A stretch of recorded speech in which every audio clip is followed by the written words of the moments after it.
we actually could, Trotskyist, our tendency, at least, views the Chinese Revolution as probably the second greatest,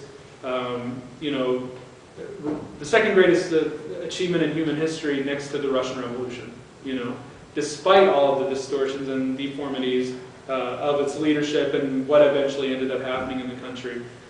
So I don't want to get across this idea. We're not like, there's probably plenty of Trotskyist groups that are like, well, Stalin and Hitler are the same, and maybe the U.S. is even better, or maybe the U.S. is the same as Stalin, or whatever. We're not like that at all. Our view, and it's the same view as Trotsky's, is that a worker state under any conditions is better than a capitalist one. So I did want to point that out. Given that the nature and what you're saying as far as like the Labor Party would create a new bureaucracy, I'm trying to get these people into, well, I don't want to say the name of the union. We're trying to get them into a mainstream union here in Utah, and it's probably the worst bureaucracy you can imagine in the state.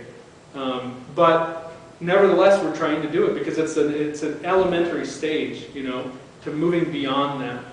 If we had the forces, if we had the ability to create the kind of unions that workers need, and not just the kind of unions, but the kind of revolutionary party that workers needed, it would be we'd be totally opposed to it. We wouldn't be for bringing them into that specific union, We would be into, we would see, as far as we could take it, we would take it, But given the current state of the working class in this country, there's no other choice. We don't have, in our view, we have no other road but to view it as a united front, bring them into the mass organizations as they exist, and try to move those mass organizations as far to the left as we can, I apologize, I don't have my collective works of Lenin. I'd like to reference some specific passages.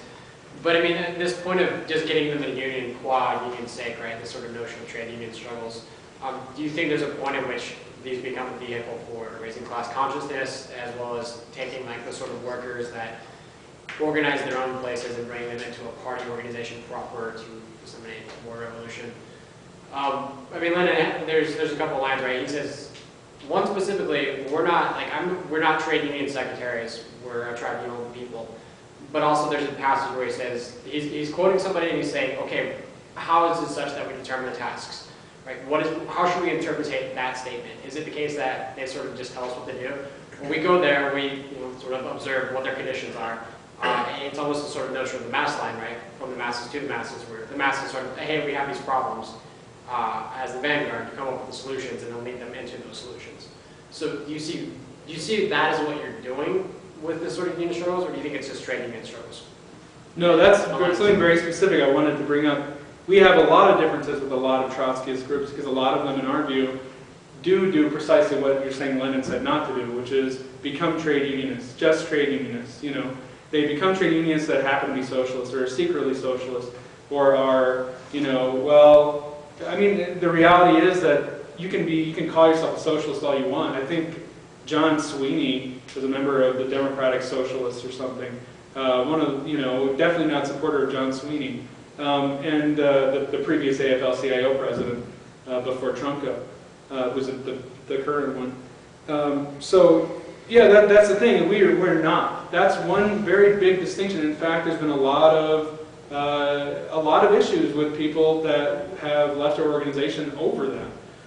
Because when we deal with the mass organizations of unions, of the working class and unions, we're not just there to be great union secretaries or whatever. We judge based on the situation. What can we achieve?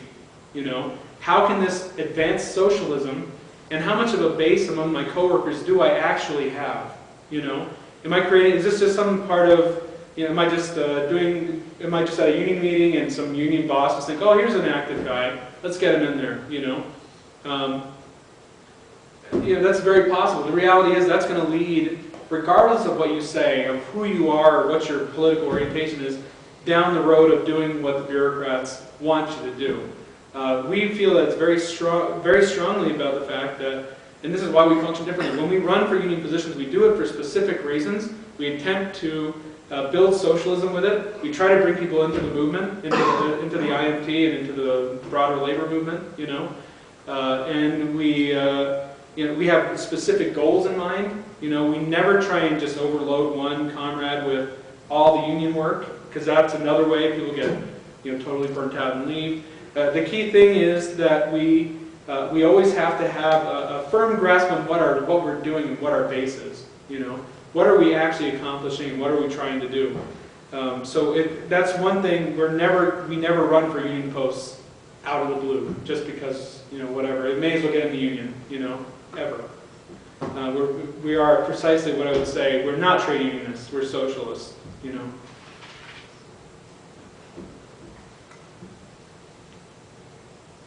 You mentioned something really interesting, which is to say, you know, the most important thing is that we have a successful revolution. So, of course, right, the question, at least, I've heard some Trotskyists argue this, and depending on how you read the lessons of October, perhaps Trotsky argued this, that the Russian Revolution was a revolution led by Marxist ideology with a strong influence of Lenin that would later become Leninist ideology. And then later, I mean, I don't, obviously you can call him Stalinist, but I think that Stalin just viewed himself as a Marxist. He wasn't a theoretician. He was pragmatic and practical, and he viewed himself as just applying the principles of Marxist-Leninism to the Soviet Union, the material conditions of the Soviet Union. The same thing with Mao, right? Initially, I mean, he would later do theoretical work, but initially he just saw himself as a Marxist-Leninist. With that said, right, the Maoist ideology has led to world revolutions. The Marxist-Leninist ideology, with a strong Stalinist bent, has led to world revolutions. Where do you see either a Trotskyist revolution? If you don't see a Trotskyist revolution, why has there not been a Trotskyist revolution? And if there aren't significant, or if there isn't a significant defense why there hasn't been a Trotskyist revolution, why should we uphold the theoretical positions of Trotsky? No, that's a really good question. I think it's the #1 problem with my movement. It's easy to say, oh, well, there's results. Or, you know, we go where there's results. And in fact, I think that's what working people do. In general, they say, well, where are the results? Who can get results? You know, I would say working people probably around the world are pretty pragmatic in that respect. And actually, it's true. Stalinists have been well, I wouldn't say just like as far as Stalinists, but just communist parties led by Stalin, or led by people that I would refer to as Stalinists. I know there's a lot of different ideas of what Stalinist means everywhere, not just in this room. But you know, even those, I would say that even those have not been the only ones that have led revolutions. And this is another thing where we have a bit of a difference with some other tendencies. There are other countries that we feel had, you know, even revolutions that completely overthrew capitalism, overturned all capitalist property relations, and established a worker state that were not, you know, communist parties.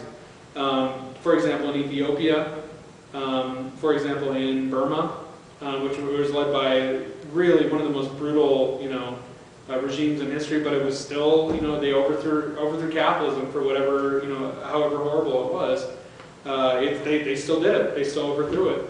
And they were not Stalinists. However, it is true, given the situation that happened after World War II, and that's, I think, the key.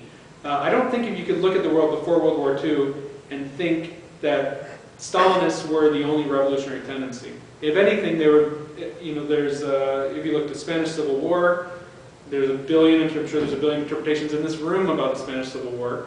But in our view, the Stalinists drowned it in blood. And they are one of the ones who mainly drowned it in blood.